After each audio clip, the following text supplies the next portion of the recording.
So that's the vehicle noise we all know and hate. That's what we're trying to fix. So I'm gonna start out. This won't take long. I am by no means a mechanic. I like to fix things. So if you feel mechanically inclined, this is totally doable. I did it once already. So that's why I'm recording it now, because unfortunately I have to go and do the repair again.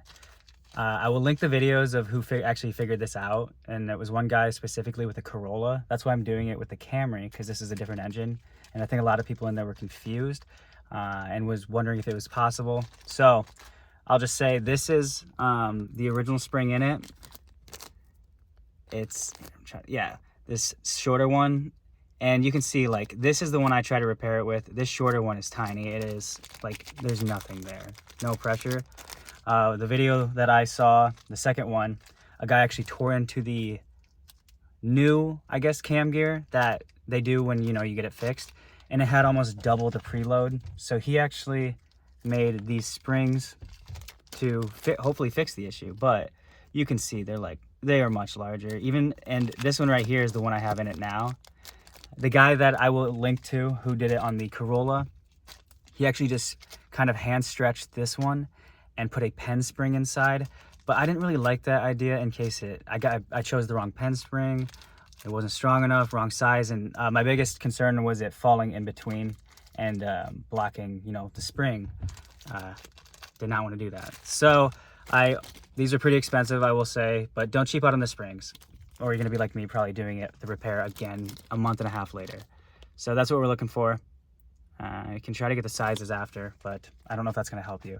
I will link his video, but please do not come to or go to him to buy the springs with any type of asking for help. He stopped selling them. He said in the comments he stopped selling them because people were just asking too much out of it. So I just told him I wanted the springs, and he did sell them to me. I will, you know, we'll see how this goes. I'm starting right now. Before we get into it, these are the tools that are just non-negotiable. You need them for the fix. This is the kit that the guy recommended from the Corolla video, and it's specifically because that cam gear is not supposed to be serviceable, so they use like a security bit, and it is this 5-point security star. Sorry, there's a crow. Security star bit. This is just the whole collection. This worked perfectly for me. It's like 25 bucks. It's realistically probably worth it. For the spark plugs, it is a 5/8 spark plug, you know, socket. And then this is a 24 millimeter wrench. And you need this if you're gonna do it like me and spin over the engine from the camshaft. I don't know. People say you're not supposed to do that, but I'm not gonna have any spark plugs in it. It's fine. Probably. All right, now we can start the repair. So to get started, I'm gonna disconnect my battery because you're about to unplug like every sensor on the top of the engine, and it threw codes like crazy when I connected everything back into it. And then you're gonna have to take out the airbox. It'll make more sense in a second, but that harness is impossible to work with if you don't. So it's 2 bolts, then you just pull it apart. There's 2 here, and then there's 3 that hold the actual box in. Remove the sensor, and then there's this little, I don't even know what that is, but in the very back, try to get whatever this is what you're taking out as well, because it gets in the way of one of the bolts.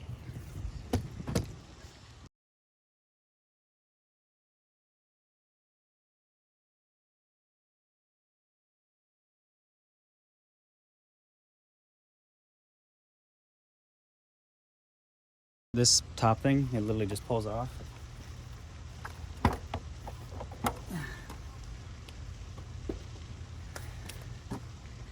And now I'm going to show you why you had to take the airbox off. Okay, so it is extremely annoying. You're going to get in here and just don't be like me. I wasted so much time trying to find the least amount of things to pull off for this harness because it is solid. So you're gonna get in here, and there's 3 main, you know, retaining bolts, whatever you're gonna call them.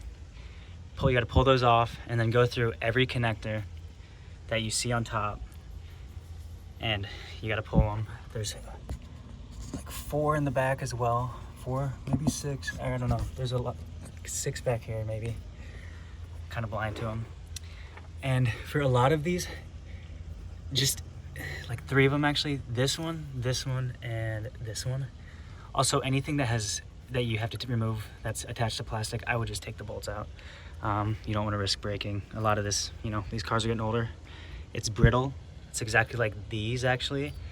Take a little screwdriver and try to lift, or use your nail and try to lift from this side when you pull it out, because I don't know if it's the black plastic, what it's made out of, but they just disintegrated in my hands. Do not freak out if that happens to you. These are extremely easy to fix. You can buy them for like 10 bucks off Amazon, and look up a video. It's just, you need a little flathead screwdriver, and you can pop out each wire one by one and just feed it back in. That is no issue. But the reason we took the airbox off is actually, didn't even have that in all the way. All right, that's why I had it off. Where is it? Oh, down here. And I think you can maybe see it. Where's my hand? Right here. It's this bolt right way down here, I believe.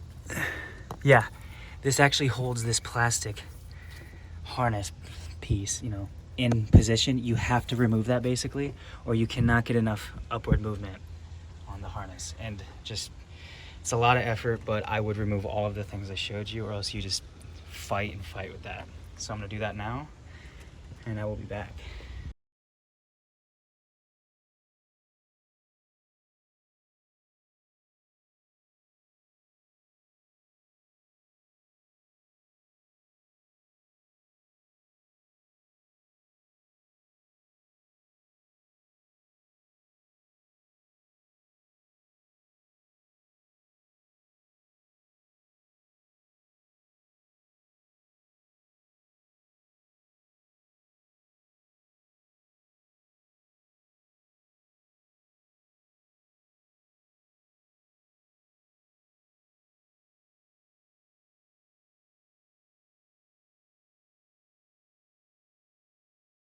To pull this off, it's these 3 middle bolts, and then I don't know, what is that, 3, 6, 9, like 12 or so bolts that surround them. And as you can see, I already ran into my first issue. There was a little bit of oil in that second spark plug hole, and I'm gonna show you why when we pull it off. This is one of my mistakes that I'm gonna try to remedy. Also, please, when you're prying this off, do not pry into the gap. There is little overhangs everywhere. Please use those.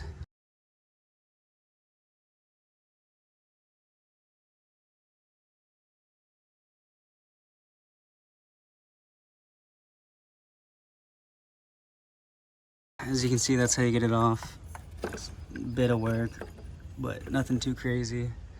And right here is where we're going for. That's it.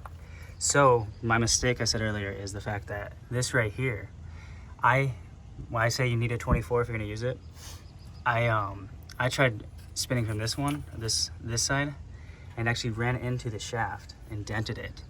So to get the, you know, coil back in, I had to pull this out, and I don't know if it's re-leaking into the seal.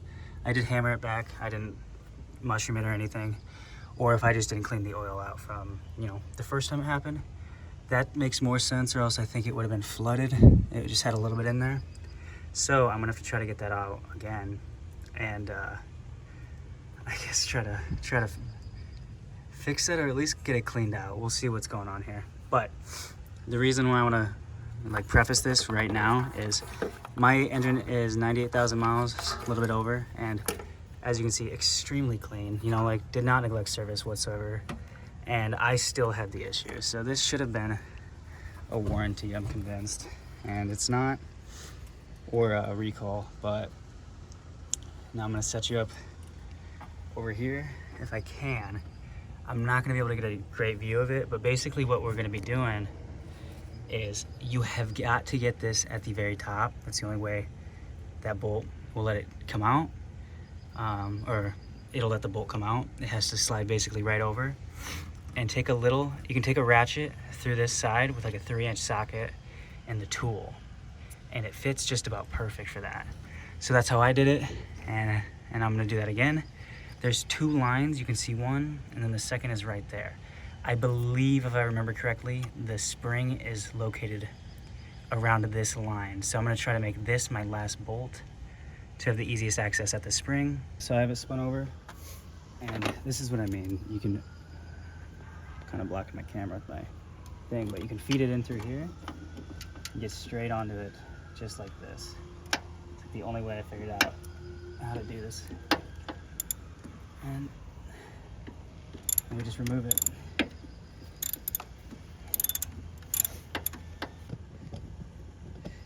It's kind of a pain in the ass, I'm not gonna lie.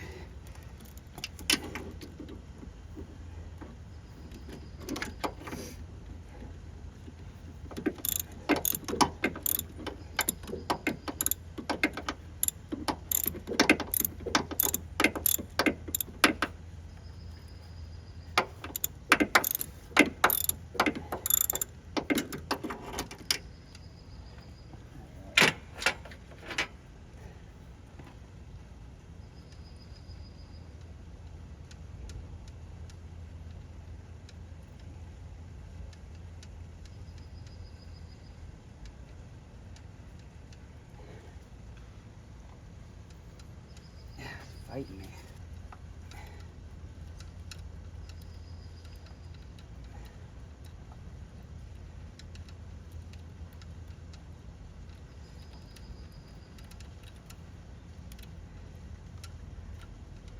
Oh.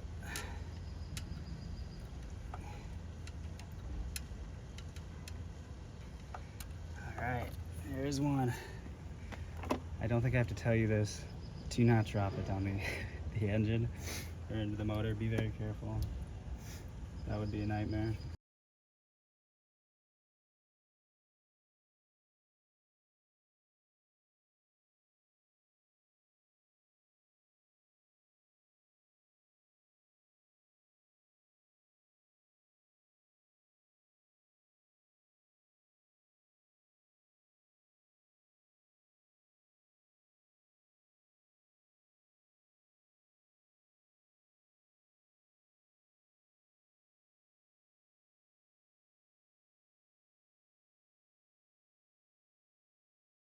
And then that is it. As you can see, go slow enough, the spring will not eject itself. There she is. That's what you're looking for. I wish I could get in there and like feel if the piston's even moving. Okay, I tried a magnet and you would need a pretty flexible one to get in there. So the last things I'm gonna say is I think I'm gonna use some medium strength Loctite because I had this off before and obviously they didn't back themselves out. They're very long bolts, but if they somehow back themselves out, you're probably gonna just destroy your engine if it doesn't shear the bolt and break a chain, or I don't know. I'm not gonna trust it. It was one thing that I regretted not doing the first time around. So I'm gonna add some medium strength blue Loctite, try to fix my thing. Do not make the same mistake I did. I don't know why I went from this side. Just use this side to spin it.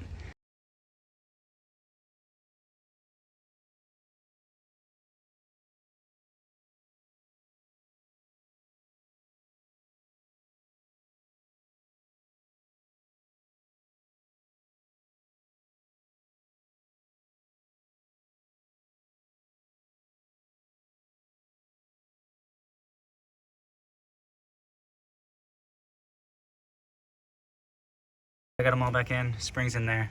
Again, just be careful. I got my blue Loctite on it. And the last two things I kind of want to say is just do quick inspection, you know, make sure everything looks like it's clean, flowing. I still have the paint on my timing chain. This is totally fine. Everything is okay. And the last thing is, you can tell there's a little gap right here. Spin it around hand tight and try to get this circle as best you can. I think I don't think it's really matters too much, but you might as well for balance sake. There's also no way to get this on wrong. I guess you could technically flip sides. Just keep it flat when you take it off, because there is a little notch that lines up there and on the plate. And torque. There's no torque spec that I can find because this isn't supposed to be serviced. Hand tight and a little crank is what I'm gonna do.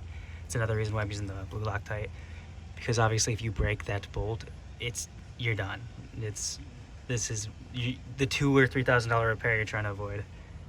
And it will be forced upon you.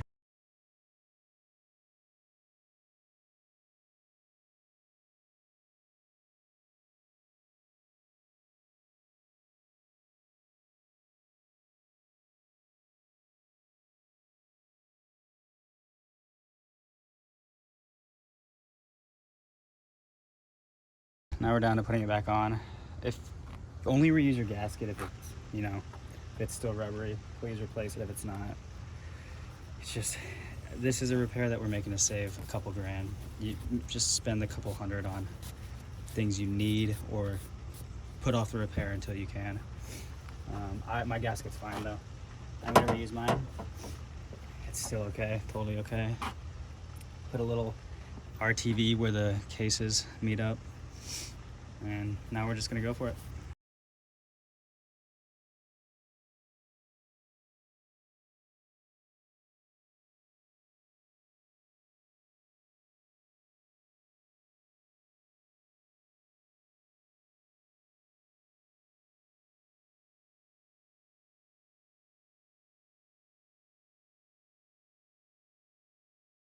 Okay, so that's that back on. Fairly simple. I'm gonna grab my torque wrench. I think the spec says it's like 7 or 8, and then the middle ones are supposed to be 9 or 10. It's hard to find this info online. I need to get that Hayes manual, but I'm just gonna do 7 all around. If it leaks, I'll do 8. Okay, here's it buttoned back up. Got the battery back plugged in, and we're gonna try to start it.